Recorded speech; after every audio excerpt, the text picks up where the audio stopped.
বর বেশে নববধূকে মিষ্টিমুখ করাচ্ছেন পাঞ্জাবি ও টুপি পরিহিত বৃদ্ধ। এমন অস্বাভাবিক বিয়ের ঘটনার একটি ছবি সামাজিক যোগাযোগ মাধ্যমে ভাইরাল।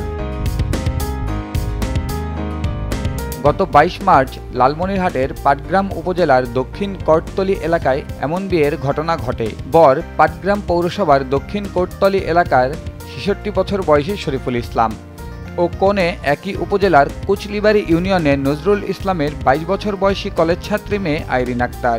এই নবদম্পতির বয়সের পার্থক্য ৪৪ বছর।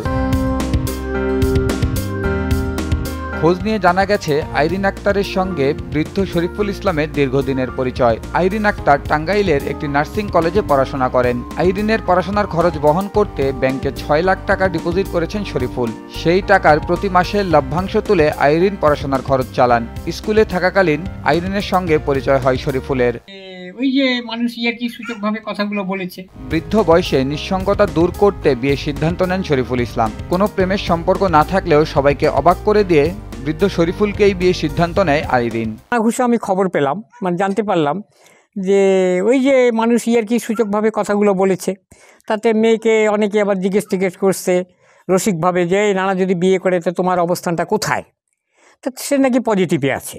তারপরে যাই হোক আমি সরাসরি একদিন মেয়েকে বললাম যেটা, কিন্তু মেয়েটা চাচ্ছে তার লেখাপড়াটা কমপ্লিট করতে, যেহেতু সে একেবারে চলে গেছে ভিডিওতে, আপনার টাঙ্গাইল ম্যাটসে সে ভর্তি হয়ে গেছে অলরেডি, তাহলে সে চাচ্ছে যে ওখান থেকে সে তীরে এসে তরিটাকে ডুবাইতে চাচ্ছে না।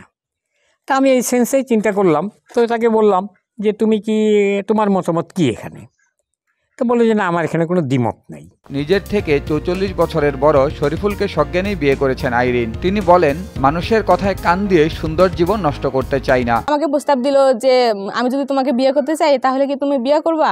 আমি বললাম এখানে আমার কোনো দ্বিমত নাই, যদি আপনি বিয়ে করেন তাহলে আমি বিয়ে করব। তারপর আমরা দুজনে বিয়ে করি। বিয়ের জন্য বয়স কোনো ব্যাপার না। তাদের বিয়ে নিয়ে অনেকেই অনেক কথা বললেও শরীফুলের প্রতি আইরিনের শ্রদ্ধা সব আলোচনাকে হার মানিয়েছে।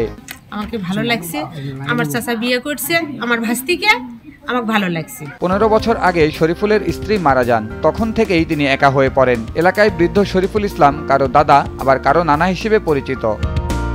নিউজ ডেস্ক, দেশ টিভি।